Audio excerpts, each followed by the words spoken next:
Chegamos ao nosso horário, 11h05. Creio que todos já estão aí nos seus lugares.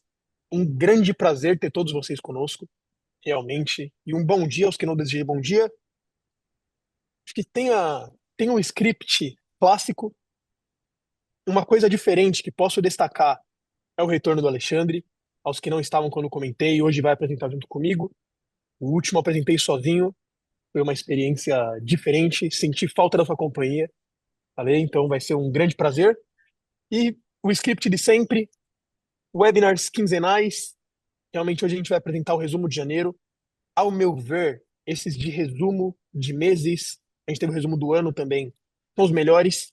Realmente informação de altíssimo nível e impacto para se passar para os clientes. Então é um material muito especial para a gente.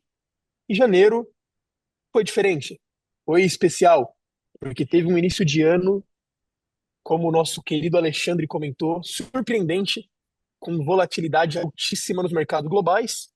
Então, eventos geopolíticos, tensões institucionais nos Estados Unidos, movimentos extremos em commodities, que gera e gerou grandes oportunidades para traders e investidores. E uma bela arte do nosso time. A nossa agenda, pontos importantes, e a gente está tocando bastante nesse ponto, batendo bastante nessa tecla. Temos o nosso Trustpilot, onde vocês podem deixar um review para a gente. Vai ser muito bem-vindo e nos ajuda. E outro ponto que eu sempre comento, esse webinar fica gravado, então vocês tendo acesso ao Operations, que é o nosso back-office, painel gestor, enfim, tem acesso a ele para rever quando for do interesse de vocês. E agora também estamos publicando os webinars no YouTube. Então, um acesso que se torna cada vez mais fácil. Hoje vamos falar, o primeiro ponto, não tem como deixar de falar, na verdade, captura de Nicolás Maduro. Temos que falar sobre a investigação contra o Jerome Powell, que está acontecendo e é um assunto que vem sendo, eu diria, emocionante no mercado. O Fórum Econômico Mundial de Davos, que aconteceu na Suíça. Trump e a Groenlândia, ele realmente está no centro de todas as tensões. A Europa fechando acordo histórico com a Índia. A tensão entre Estados Unidos e Irã, eu diria até, eu até estenderia para, enfim, Irã contra o mundo, talvez. Ouro ultrapassando US$ 5.000 por onça e o rally histórico de 117% do gás natural. Noto aqui que no nosso chat chegou o link ali do nosso canal no YouTube. Todos os webinars vão diretamente para lá, então é muito válido ser inscrito e acompanhar. Começando, vou comentar sobre a captura de Nicolás Maduro. Acho que, como a Lei comentou, o ano começou extremamente quente. No dia 3 de janeiro de 2026, acho que realmente não tinha tanta. Existia uma expectativa, mas acho que ninguém esperava que ia ser dessa forma, tão rápido e tão inesperado. Os Estados Unidos lançou a Operação Absolute Resolve, um ataque militar na Venezuela, que resultou na captura do presidente, talvez ditador, chamem como preferir, Nicolás Maduro.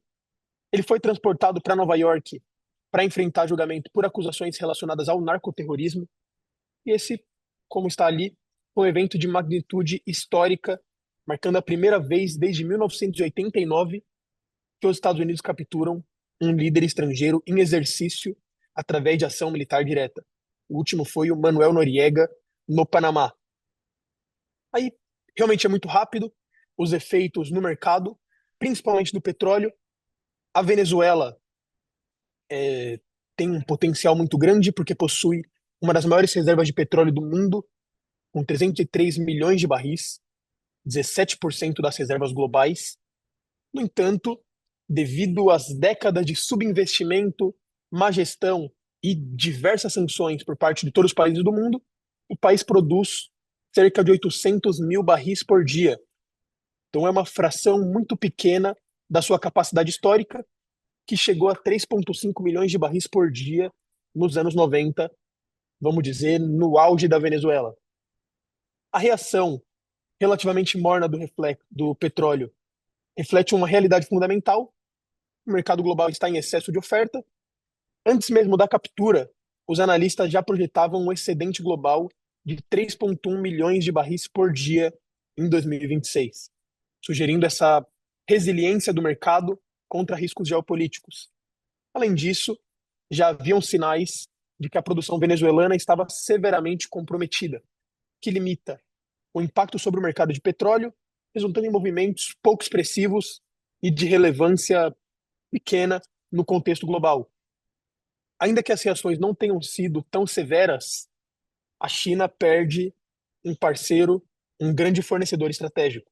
A Venezuela era um dos principais provedores de petróleo para as refinarias chinesas, e com a captura do Maduro e um provável realinhamento pró-Estados Unidos, Pequim vai procurar alternativas para compensar essa perda. Diante disso, o mercado passa a considerar dois cenários distintos: uma estabilização rápida ou um período de caos prolongado. Diante disso, o mercado passa a considerar esses cenários e surge a hesitação corporativa. Esse foi um ponto que foi muito comentado pela gente aqui nas nossas reuniões internas, porque as grandes petroleiras estão demonstrando cautela extrema e algumas recusaram diretamente o convite da administração Trump. Então, houve essa reunião no dia 10 de janeiro na Casa Branca com Trump, e os CEOs das majors do petróleo deixaram claríssimo qual é o problema. Começando por esse senhor que estamos vendo na tela, o Darren Woods, CEO da ExxonMobil, que foi em um momento a maior empresa do mundo, se não me engano, em valor de mercado, número 1 de S&P, número 1 de Nasdaq. Ele disse que a Venezuela é não investível no estado atual. Tem também o Ryan Lance, que é o CEO da ConocoPhillips, que parabenizou o Trump pela remoção do Maduro, disse que com isso estão alinhados, mas focou nos problemas estruturais, informando que vão ser necessários bilhões de dólares em financiamento para poder restaurar essa infraestrutura. Então, tem os pontos de por que as majors estão hesitantes. O primeiro é o horizonte político do Trump, que é curto. Então, é lógico, é uma ação, é uma operação totalmente feita pelo Trump. Em janeiro de 2029 acaba o governo dele, são mais 3 anos de mandato, e projetos petrolíferos na Venezuela exigem um compromisso de pelo menos 10 anos para serem viáveis. Tem a memória das nacionalizações anteriores. As empresas americanas não esqueceram que já foram expulsas da Venezuela anteriormente. E, então, anos 70, a Venezuela nacionalizou totalmente sua indústria petrolífera. As empresas americanas perderam aí, aquele tempo, 5 bilhões de dólares em ativos e foram compensados em só 1 bilhão de dólares no total. Em 2007, aí uma história mais recente, o Hugo Chávez fez absolutamente a mesma coisa. Nacionalizou a produção do petróleo. ExxonMobil e a ConocoPhillips alegaram que ainda restam bilhões em dívidas que tem que ter uma compensação que eles ainda esperam receber. Então, realmente é um ponto que dá para entender essa hesitação. E o terceiro ponto é que a matemática não fecha com o petróleo a 58 dólares por barril. O Trump já declarou que quer o petróleo a 50 dólares por barril. Se isso acontecer, o petróleo venezuelano, que tem outro ponto aí, é pesado e de baixa qualidade, poderia chegar a 30 até 38 dólares por barril. Com esses preços, esse investimento que a gente fala de bilhões de dólares ia demorar um belo tempo para ser recompensado. E aí surge a oportunidade. Realmente tem os dois pontos, são bons pontos. A Chevron se torna o principal player, como a gente comentou. As empresas chinesas acabam sendo, de certa forma, obrigadas a sair. ExxonMobil não está, ConocoPhillips não está. A Chevron é a única empresa operando na Venezuela das americanas. E com essas grandes petroleiras recusando entrar devido aos riscos políticos, ao curto horizonte e à questão de preços, a Chevron fica em uma posição completamente privilegiada, podemos dizer que é até um certo monopólio. Porém, a ideia de que a Venezuela vai inundar o mercado de petróleo em 6 a 12 meses é extremamente improvável. Sem esse investimento massivo de realmente muitos bilhões de grandes empresas, no plural, a produção venezuelana não deve apresentar grandes melhorias no curto prazo. Assim, a Venezuela não vai ser esse grande trunfo que o Trump imaginou para levar o preço do petróleo para $50 por barril.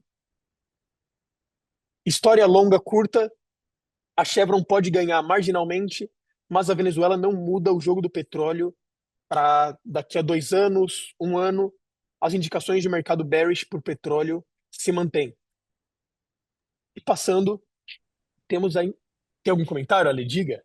Exatamente. Não, trazer um questionamento aqui, Marcelo. Acho que, né, os comentários que você trouxe são muito relevantes. Acho que a preocupação principal de investimentos, né, e acho que é esse né, um dos riscos que a gente coloca em equação é, tá bom, esse é um projeto de longo prazo. Quem que está garantido e quem que está pivotando todo esse projeto? É o Trump. Então acho que eu colocaria, se eu pudesse, né, um marca-texto, é nisso, né? Como é que o Trump consegue garantir para as empresas que no futuro isso não vai acontecer, né? O passado não vai se repetir. Já aconteceu nos anos 1970, já aconteceu em 2007, e é um investimento muito grande. Então acho que isso dá para fazer um highlight.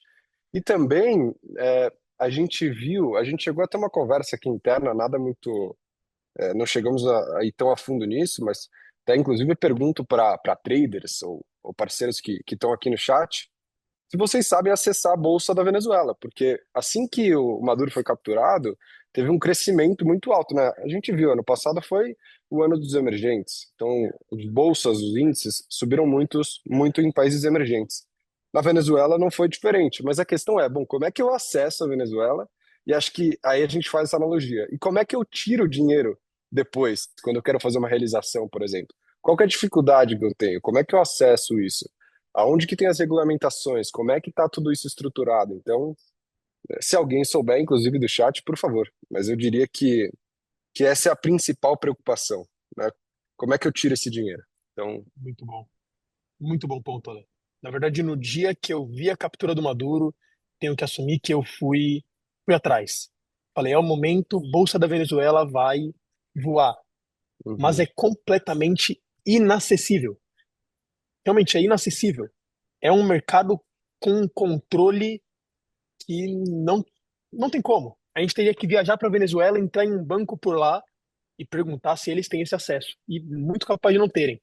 Então uhum. é um país de difícil entrada. E realmente, Trump sai em 3 anos. Como fica? Se entrar um político que está alinhado, de certa forma, com o chavismo, como fica o investimento? E se voltam, de certa. Eles estão ainda. Mas ok, se tem uma eleição na Venezuela e ganha um governo pró-Estados Unidos, vamos dizer, e daqui a 5 anos entra outro governo chavista extremo, como o de Maduro, realmente é um investimento jogado fora. Então, tem um grande ponto. Acho Aquele que no lugar negócio, do CEO da ExxonMobil, eu diria o mesmo. e se a Venezuela fosse uma empresa, você investiria, né? Acho que fica até mais fácil pensar assim, Pois é, complicado. pois é, empresa é difícil de se investir. Empresa que nos Risco-retorno, últimos né? anos, o retorno pode ser maravilhoso. Vai muito para esse lado. Realmente é um investimento de altíssimo risco.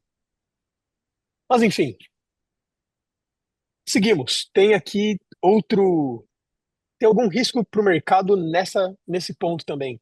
Investigação contra Jerome Powell. Esse é um que a gente já comentou. Em 11 de janeiro de 2026, o presidente do Fed, Jerome Powell, anunciou em um vídeo público que o Departamento de Justiça havia servido o Fed com intimações de grande júri, ameaçando acusação criminal relacionada ao seu depoimento perante o Congresso sobre a reforma de 2,5 bilhões de dólares no prédio sede do Fed em Washington, D.C. Então, o Powell foi muito direto na sua defesa, chamou a investigação de pretexto, argumentando que é retaliação pela recusa do Fed em seguir as preferências do Trump sobre taxa de juros. Realmente, esse é o assunto que a gente mais comenta em webinars. Talvez sejam os nomes mais falados em webinars em 2025. Devia ter um estudo sobre. Eu acho que Powell e Trump a gente falou algumas vezes. Então, Trump quer corte em taxas, sempre quis, sempre deixou claro, e Powell seguiu sempre dados e não cedeu a o que o Trump queria. Ele afirmou que a verdadeira questão é se o Fed pode continuar definindo taxa de juros com base em dados econômicos, puxando para esse lado novamente, ou se a política monetária vai ser dirigida por pressão política. E aí, claramente, tem uma reação imediata do mercado. A notícia leva a uma venda muito forte de ativos americanos, os índices de ações caíram, mas o principal afetado foi o ouro, que disparou naquele momento para um recorde de US$ 4.600 a onça. E no dia 11 do 1, como vemos ali, subiu 3,53%. Curiosamente, até o fechamento da segunda-feira, os índices se recuperaram e fecharam em alta, mostrando que o mercado estava dividido entre pânico institucional e esperança de que a pressão forçaria o Fed a cortar juros. O mais revelador foi o comportamento do ouro. Mesmo com as yields subindo, o ouro continuou disparando. E esse desacoplamento, como temos ali, da relação inversa tradicional entre ouro e yields, sugere que investidores não estão mais precificando o ouro com base em juros, mas realmente um déficit de confiança dentro das instituições. Realmente o papel do ouro como safe haven. E aí tem três oportunidades muito claras. Tem que se estar preparado para maior volatilidade estrutural e prêmio de risco político em ativos americanos. E tem os três cenários que dominam as discussões. O primeiro é o Fed manter a firmeza e o Powell manter as taxas até o fim do mandato. Opinião, eu acho que é o que vai acontecer. Tem o cenário 2, onde o Fed cede parcialmente, a pressão funciona e o Fed corta os juros mesmo sem os dados justificarem isso. E tem o cenário 3, que aí já é o mais absurdo, mas do jeito que o mercado anda, a gente não duvida mais de nada, que é uma crise constitucional. A probabilidade baixíssima desse, ao meu ver, que é o Trump tentar demitir o Powell ilegalmente, quebrando a independência do Fed. Claramente isso detonaria uma crise de confiança global. Investidores estrangeiros vão vender os títulos do governo americano em massa. Os juros americanos disparam. Agências de rating devem rebaixar a nota de crédito dos Estados Unidos pela primeira vez na história moderna e seria uma fuga generalizada de ativos americanos. Em todos os cenários, ativos que historicamente se beneficiam de incerteza institucional, como o ouro, tendem a ter um desempenho superior. E aí, Marcelo, um adendo aqui, diga, com Alex. licença. Muito Acho que bons isso. comentários, Alex. Obrigado. Acho que aqui a gente vê cada vez mais, né, se coloca em pauta se o dólar vai seguir a hegemonia, né? A gente vê essa pauta subindo, seja no questionamento da independência do Fed, com as críticas explícitas de Trump ali ao Mr. Too Late, né, ao Powell, que ele coloca todas as vezes no Truth Social, ali a rede social do Trump, com essa pressão para cortes de taxa. E o mais recente, que inclusive eu trouxe ontem, né, a gente discutiu sobre isso ontem, foi o pronunciamento que foi colocado do presidente chinês, o Xi Jinping, que pediu que o renminbi, né, a moeda deles, se torne uma moeda de reserva global, incitando que cada vez a China tenha essa ambição de construir uma moeda poderosa para uso generalizado no comércio, investimento, câmbio. E claro, a gente também não poderia esquecer a adoção dessas políticas protecionistas que o Trump vem colocando cada vez mais de forma agressiva, o mesmo com as tarifas, né? Tudo isso especificamente dos Estados Unidos sob a administração Trump, que gera incerteza nos mercados locais. Então, estimula os investidores a desdolarizar. A gente vê o Brasil desdolarizando, a China desdolarizando, buscando reservas de ouro também. Mas, apesar dessas ameaças, o dólar ele permanece como a principal moeda de reserva por falta, acho que realmente de um substituto com a mesma profundidade de mercado, a mesma estabilidade jurídica a curto prazo, que seja. E Marcelo, a gente falou sobre isso recentemente. De acordo com os dados aí mais recentes da FMI, né, o Fundo Monetário Internacional, que trouxe alguns dados ali de reserva internacional, a gente vê em primeiro lugar o dólar americano, que está em mais ou menos 58%, caiu de 71% desde os anos 2000, mais ou menos. Vamos ver se sua memória tá boa, você tá afiado, Marcelo. Quem estava em segundo lugar? Acho que essa acaba sendo mais fácil, né? Essa é bem fácil, o euro. O euro, com cerca de 20%. Surpreendentemente, o iene japonês em terceiro lugar, de 5 a 6%, ao lado do quarto lugar, que era a libra esterlina. E em quinto lugar, quem você imagina que está chegando e ganhando espaço cada vez mais, Marcelo? Aí você me colocou em uma saia justa. Tenho que assumir que não me recordo. Seria o yuan chinês. Ainda, claro, tem essas as barreiras de conversibilidade, etc., tem ganhando cada vez mais espaço. E, óbvio, em outros lugares a gente já vê o Alce, o Lune, o franco suíço, etc. Mas então, claramente, o dólar segue como líder. Vale a pena ter esse adendo aí, que é de grande impacto aí a gente vê o dólar perdendo a sua hegemonia. Então, bastante coisa para isso acontecer.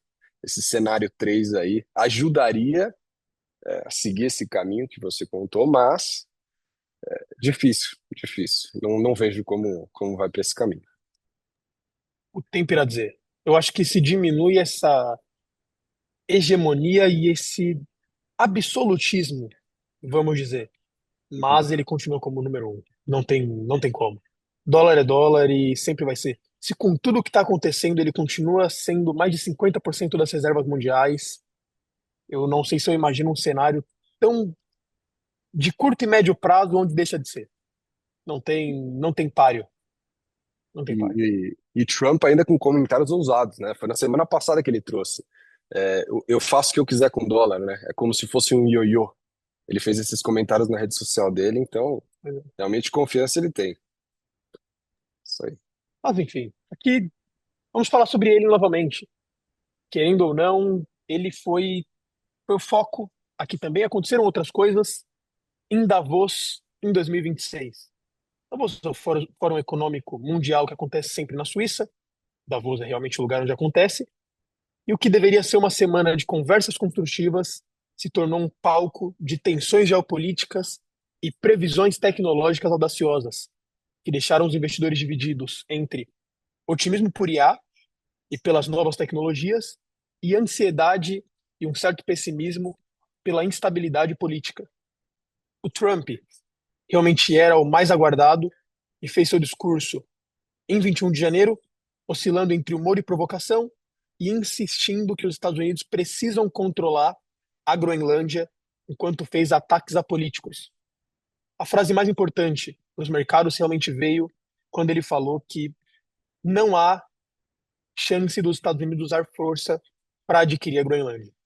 Isso realmente fez as ações dispararem, os investidores se aliviaram por ele descartar o uso de ação militar. Realmente não vai ter uma invasão armada à Groenlândia para tomada de território. E aí temos também as promessas de revolução tecnológica que temos no nosso slide, e ali bem destacada a foto do querido Elon Musk, querido ou não, depende de com quem estamos falando. Ele previu 10 bilhões de robôs humanoides até 2040, o que logicamente supera a população humana, extremamente ousado. A Tesla começará as vendas do robô Optimus para consumidores no final de 2027. Então a gente vai poder ter na nossa casa ali o nosso robozinho, cuidando das crianças e lavando nossa louça. Os robotáxis da Tesla serão muito difundidos nos Estados Unidos até o final de 2026. Ponto muito importante: eletricidade é a nova prioridade das Big Techs para a inteligência artificial.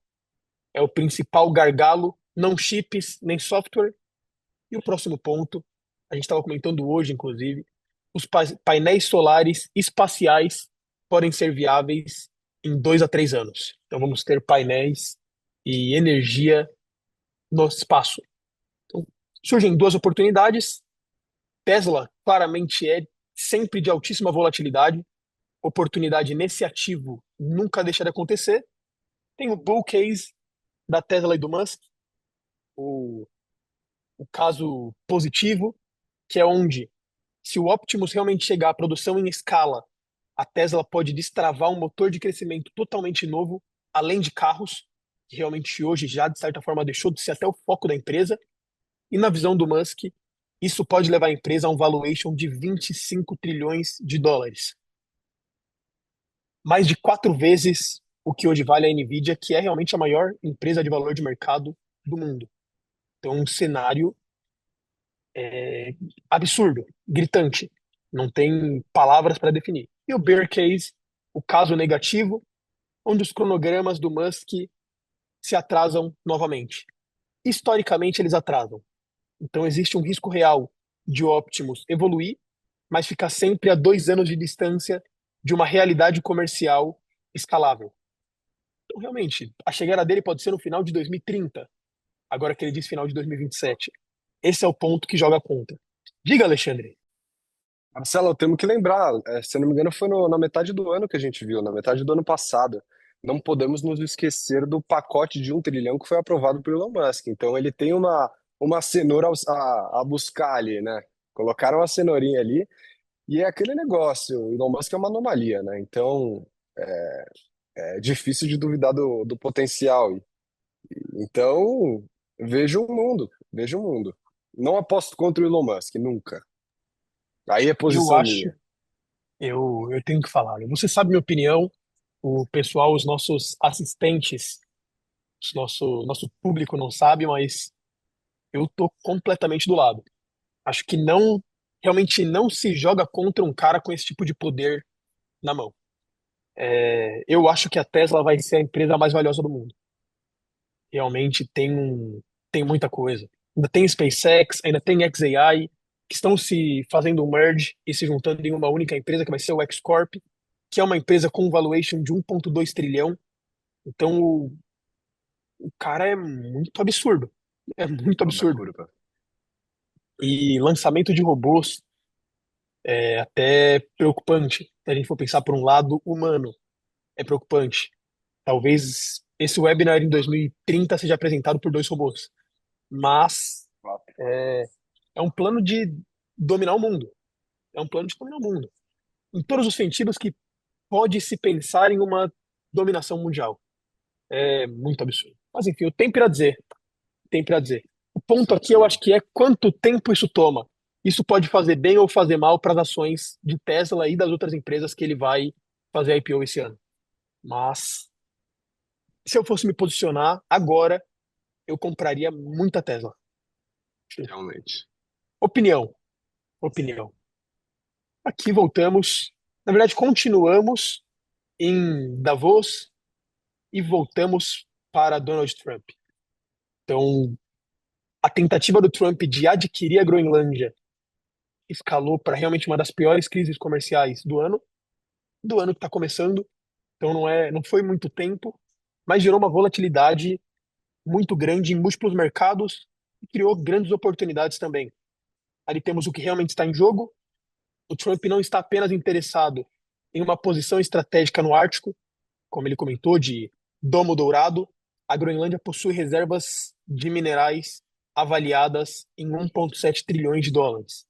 Aí inclui 38 milhões de toneladas de terras raras, 593 mil toneladas de urânio, 81,6 milhões de toneladas de zinco, é muito zinco, e depósitos significativos também de lítio, cobalto e níquel. Aí existe o projeto, esse aqui vai ser difícil de eu falar, gente. Tenho que assumir que eu estou lendo o nome porque esse é duro de memorizar.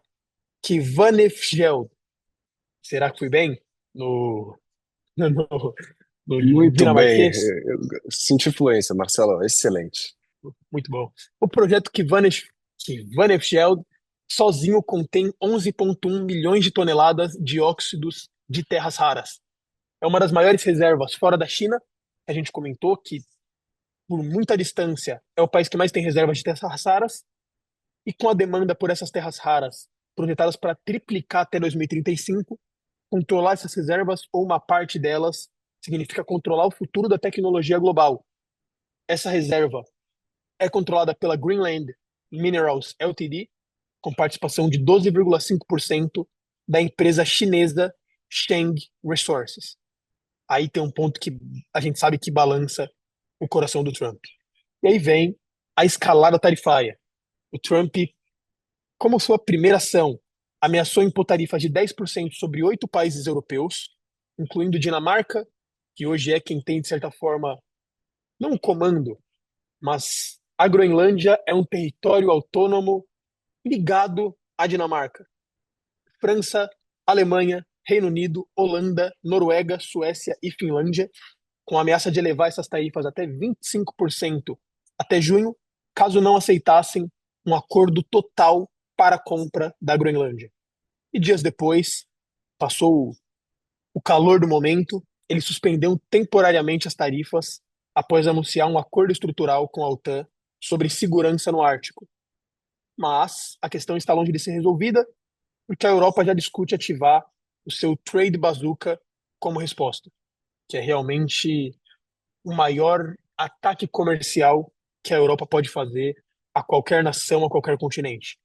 E aí surge claramente a oportunidade. São muitas oportunidades, mas aqui tem uma que foi histórico.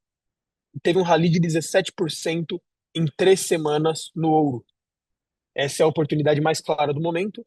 No dia 20 de janeiro, o ouro renovou seu recorde histórico, atingindo US$ 4.700 por onça pela primeira vez. Foram aí seus 3,71% no dia. Durante a crise, disparou mais 2,6%, alcançando 4.800 altos. No dia 26 de janeiro, ele rompe a marca dos 5.100 por onça, realmente histórico e eu diria que até inesperado, mesmo tendo em vista tudo o que está acontecendo. E o acumulado em janeiro de 2026 foram 13,4%. Então, tem as projeções, o Goldman Sachs vê até 4.900 onças até o fim de 2026. Isso a gente viu. Realmente os bancos têm um sentimento misto, mas ele ultrapassou todos os forecasts que existiam até o fim de 2026, em janeiro. Então, absurdo. E aí aconteceu algo aqui também. A gente tem que comentar. Chegou a seus 5.600 e retornou. Realmente é um ativo que, se a gente for falar de oportunidades no mercado financeiro agora, é ele. É ele. Todos os dias tem uma oportunidade no que se trata de ouro. Agora passo a palavra, como comentei, vou ter a honra de ter o retorno de Alexandre Melo. É contigo, Ale. Muito obrigado, Marcelo. Muito bom conteúdo, trouxe de forma muito didática, parabéns. E realmente, o mercado de commodities é um mercado de muita oportunidade, né? Volatilidade a gente sempre traz como oportunidade, seja na compra, seja na venda. Vou trazer um pouco mais do ouro também, né? A ideia aqui é passar para vocês, claro, um pouco de geopolítica e também falar especificamente sobre o mercado de commodities, que acho que foi o ponto alto desse mês de janeiro. Começando no que a gente vê na tela, a Europa fecha acordo histórico com a Índia em 27 de janeiro de 2026.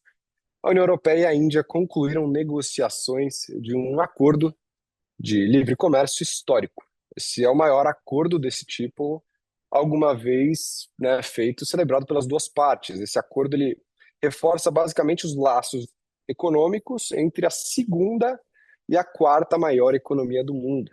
Isso cobre quase 2 bilhões de pessoas, 25% do PIB global. Então, muito impacto. Inclusive, o tratado deve eliminar 4 bilhões de dólares em tarifas nas exportações dos países europeus e, claro, reduzir ou eliminar tarifas sobre, né, exportações aí da União Europeia para a Índia. Esse acordo foi uma resposta direta a quem move mais mercados no mundo, ao Trump, né, as ameaças comerciais de Trump e, claro, ameaças à Groenlândia como um todo.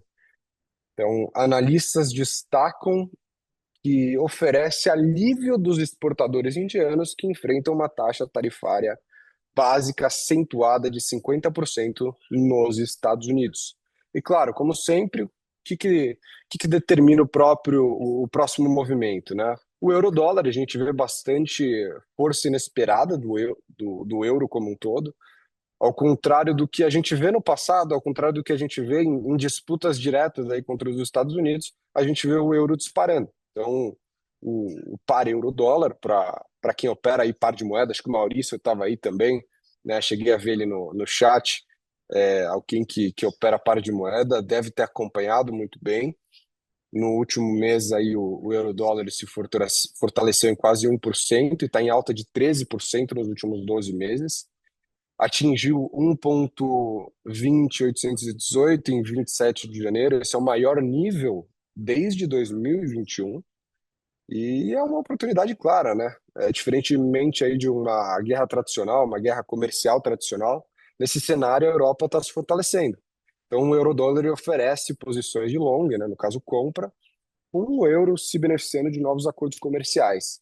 Então a gente vê basicamente três cenários possíveis, né? Seja na escalada de Trump, que tarifas reativadas, Estados Unidos vai acabar sofrendo isolamento comercial, o euro continua forte, ouro dispara, bolsas europeias voláteis, mas, claro, resistentes né, devido a esses novos acordos comerciais.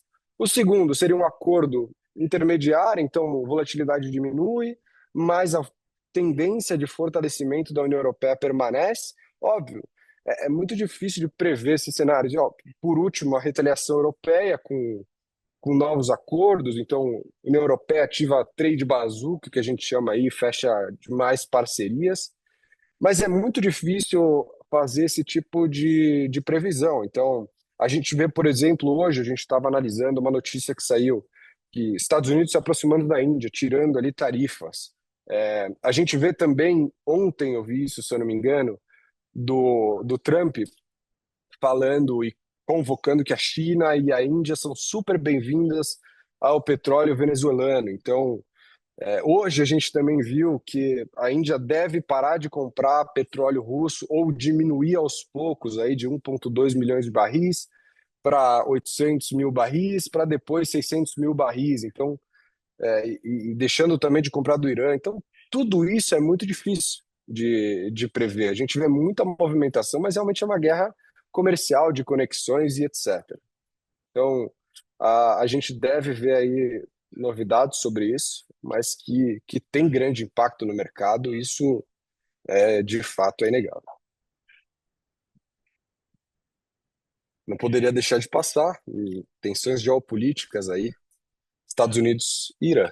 Então, os protestos aí que eclodiram no Irã em 28 de dezembro de 2025, né, para quem não sabe, motivação começou ali por conta da inflação superior a 40%, desvalorização ali da moeda iraniana, que é o rial, de 60% desde setembro e um aumento de mais de 70% dos preços dos alimentos. O que começou com essas manifestações econômicas se transformando em um dos maiores levantes contra o regime teocrático. E aí a gente vê o que está acontecendo agora lá. Completamente fora de série, loucura, né? A gente vê em 8 de janeiro, durante o 12º dia de protestos, as autoridades cortam o serviço de internet, cortam a telefonia, cortam a luz no país, à medida que os protestos acabam se intensificando. A SpaceX do Elon Musk também, assim como fez com a Venezuela, durante um tempo passou a oferecer acesso gratuito à internet, via satélite, claro, com a infraestrutura que eles têm, do serviço Starlink, mas aqui que está um ponto muito crítico para os traders, né? O Irã conseguiu bloquear até mesmo a Starlink, com uso de jammers, remoção de satélites que estavam escondidos para usuários, e o Irã alertou países da região, desde Arábia Saudita, Emirados Árabes Unidos, até Turquia, que as bases dos Estados Unidos nesses países vão ser atacadas se o Trump intervir.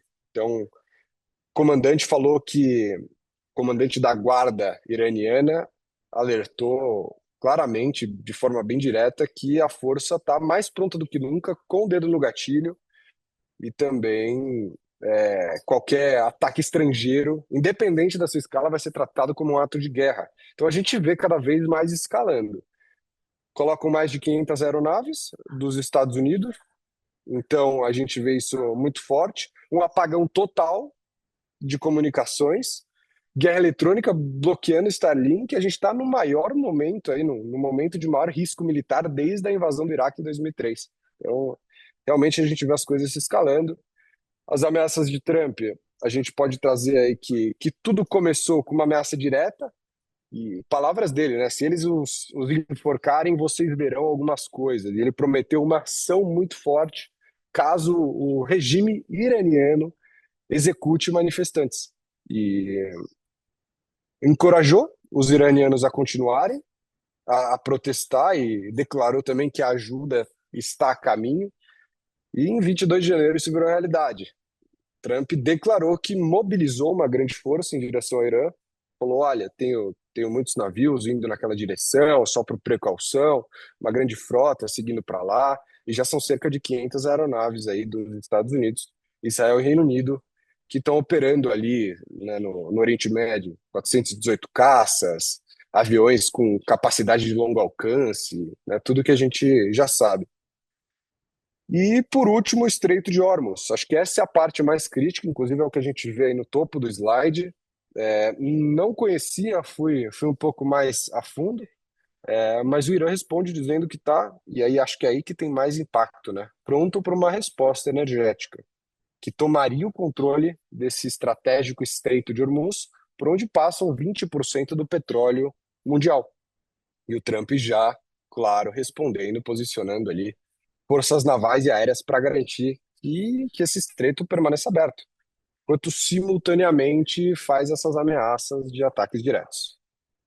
Com toda essa mobilização militar, o petróleo WTI reagiu de forma clara. A gente vai ter o gráfico no próximo slide, que é basicamente 63 o barril, o maior nível aí desde outubro de 2025, uma alta de mais de 7,35 em 4 semanas. E o catalisador os traders mantêm a atenção próxima a essa mobilização militar dos Estados Unidos, esse risco, mas a gente vê cada vez mais novidades. Então, acho que a gente já viu, por exemplo, atualizações de que Irã está conversando seriamente com Washington, e um eventual bloqueio dessas exportações iranianas pode disparar o preço, né? E para chegar rapidamente em 80 o barril. Então, muito bom, muita oportunidade. Essas instabilidades têm o seu lado ruim, claro, mas trazem o movimento necessário para a gente aproveitar e capitalizar sobre todas essas oportunidades. Bom, e aí mora um ponto que você comentou, Ale, de como, com essa loucura que está acontecendo no mundo, passa rápido. Porque já não se comenta mais. Já não se comenta mais de Irã há alguns bons dias. Então é um momento fora do normal. É realmente pegar essas oportunidades e ir para a próxima. Porque A tá gente uma vive uma loucura. época, Marcelo, a gente vive uma época que, cara, é, realmente eu comecei de uns anos para cá a acompanhar mercado realmente, mas não sei se é um momento muito fora da curva, mas, cara, todo mês a gente vê algo tão impactante quanto isso. Então, realmente, tem que desfrutar, tem que aproveitar de uma oportunidade para os IBs que estão aqui. Acho que é muito relevante saber de todo esse momento, principalmente do que a gente trouxe anteriormente aqui, falando do dólar e etc. Cada vez mais ter essa troca, entender o cenário atual, as oportunidades atuais, o momento que a gente tem tudo. Então, é muito bom ressaltar isso e acompanhar isso no dia a dia. Mas realmente. Completamente histórico. E as ferramentas estão na nossa mão para capitalizar disso. Enfim, pode seguir, Ale. Perdão pela Ex- interrupção. De maneira alguma, Marcelo. Inclusive, a gente já puxa o gancho do ouro, né? Você já deu a prévia ali de movimentações do ouro, mas a gente vê que o ouro disparou acima de 5.000 por onça, né, dólares por onça pela primeira vez, alcançando os 5.600. Engraçado que esse slide aqui o time de marketing produziu na semana passada. Eu até pedi para eles não atualizarem por conta da atenção aos riscos que eles colocaram ali. Achei muito relevante o que eles colocaram, que era qualquer acordo diplomático, Irã e Groenlândia, pode gerar correção de 5 a 10%.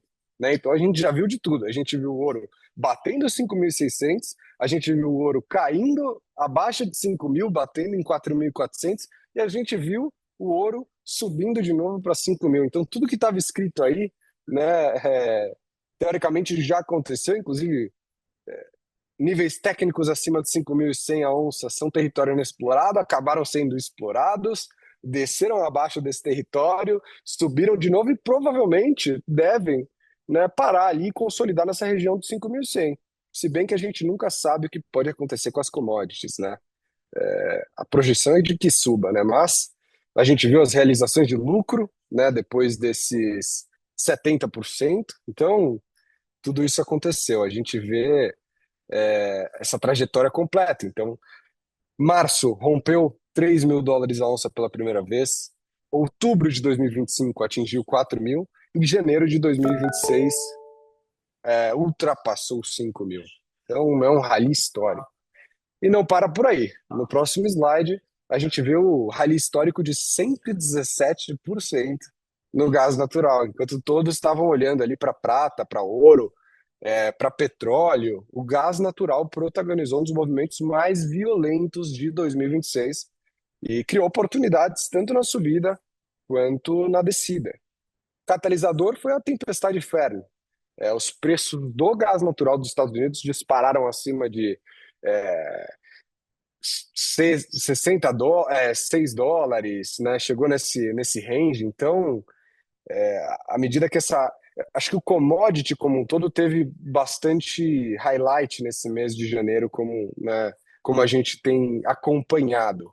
Mas realmente o que aconteceu foi muita loucura. O, a tempestade de inverno, né, acaba sendo muito sazonal o gás natural por conta da escassez e etc. Acabou varrendo o país, deixando centenas de milhares sem energia e forçando cancelamentos de voos em massa.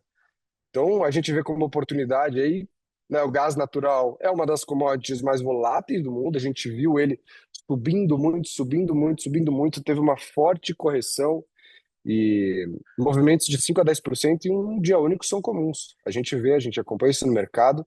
É ideal para traders experientes com gestão de risco rigorosa, né? Porque se você não tiver um stop setado ali, a gente nunca sabe até onde vai. Então, para quem domina a volatilidade, o inverno rigoroso continua até março e a produção ainda 12% abaixo do normal. Muito bem. Marcelo, por favor, tenha as honras. Uns poucos comentários. Ale, temos pouca coisa, acho que não está como de costume.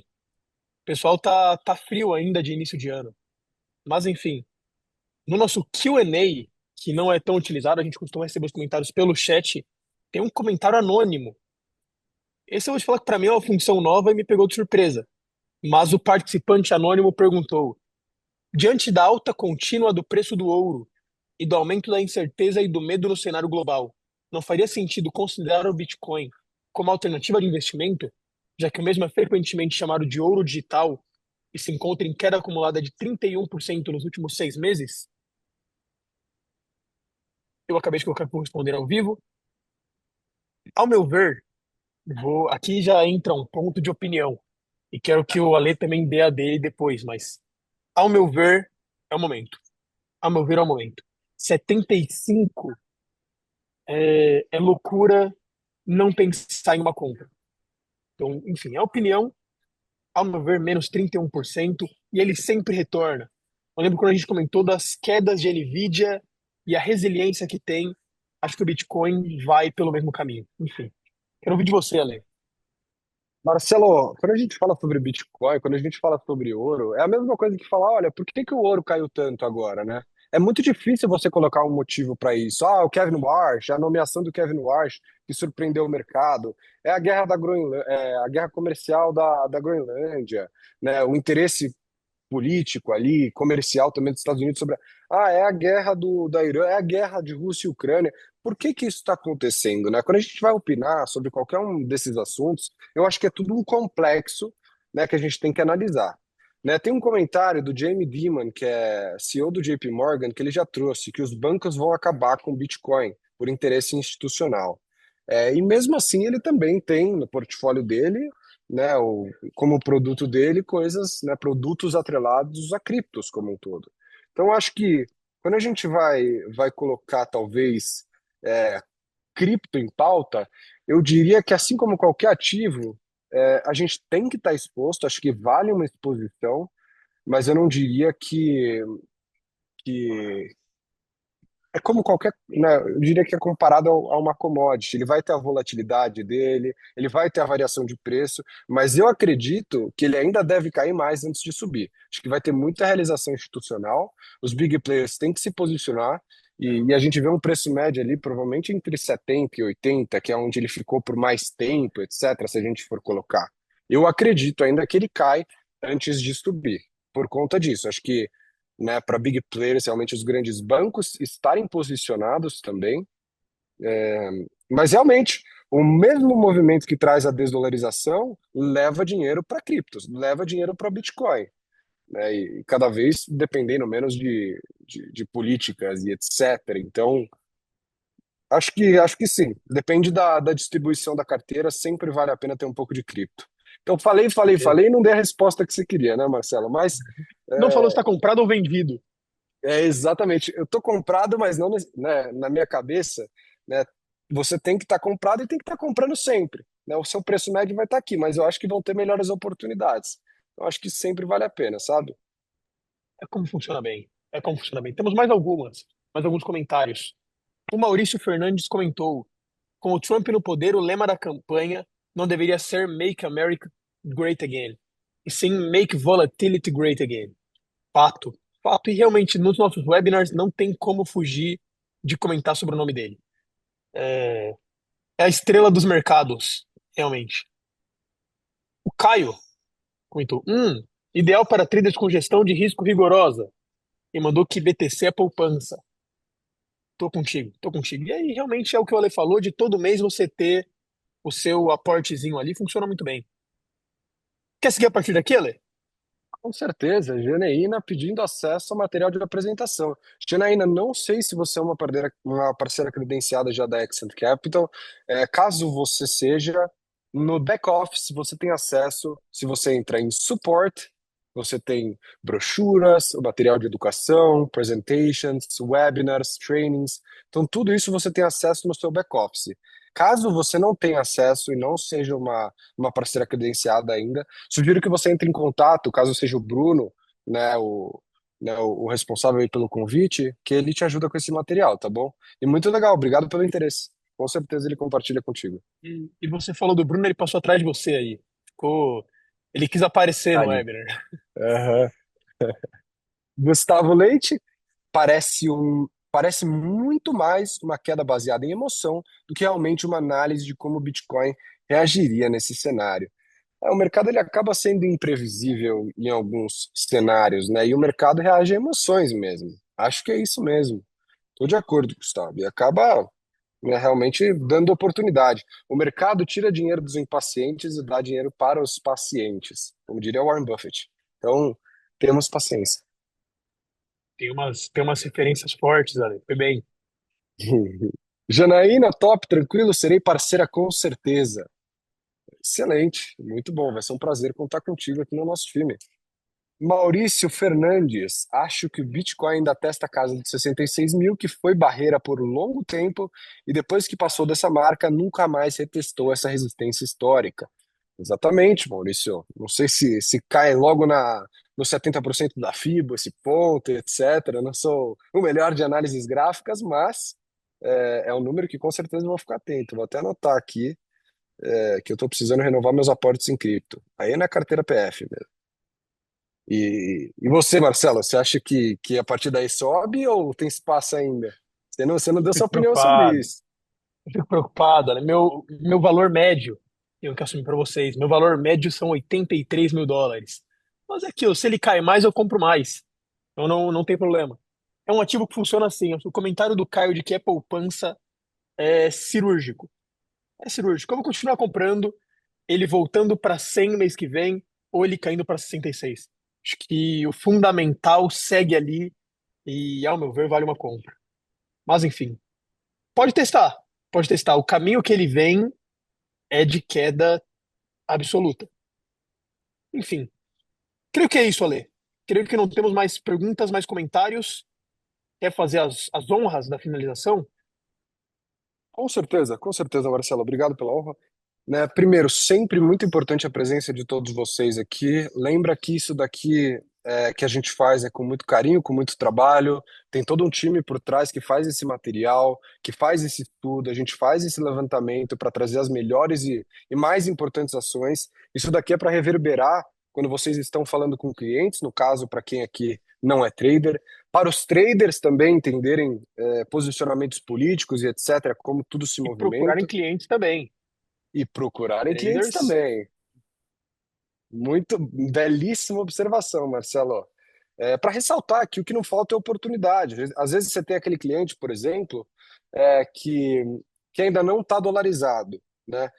A gente dá, né, a gente provê para vocês todas as informações necessárias para entender o cenário do dólar agora, o que que coloca o dólar em risco, por que que é necessário, né? A gente até que não entra tanto em mercado brasileiro aqui, porque é um mercado muito pequeno, a gente fala muito do mercado externo, mas tudo isso aqui é para vocês, feito com muito carinho. Então, queria agradecer vocês, é muito bom estar de volta.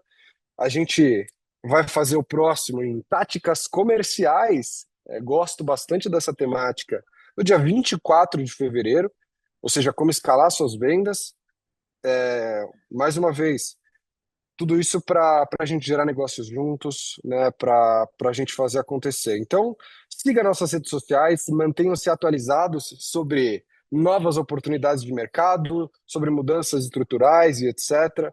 Nosso Instagram é Accent Capital, @AccentCapitalPT, e claro, no LinkedIn, sintam-se à vontade para se conectar com a empresa e conosco, né? Seja Alexandre Melo, Marcelo Lima e Bruno Comina. Então, sintam-se à vontade, é um prazer contar com vocês. Marcelo, alguma mensagem final? E conto com todos vocês no dia 24 de fevereiro. Eu acho que eu sou suspeito porque sempre faço um comentário desse tipo, mas realmente vai ser o melhor webinar de todos os tempos que a gente já fez. E vai ser um abridor de mente para quem ainda não tem uma carteira de pelo menos US$ 100.000 com a gente. Então, conto com vocês.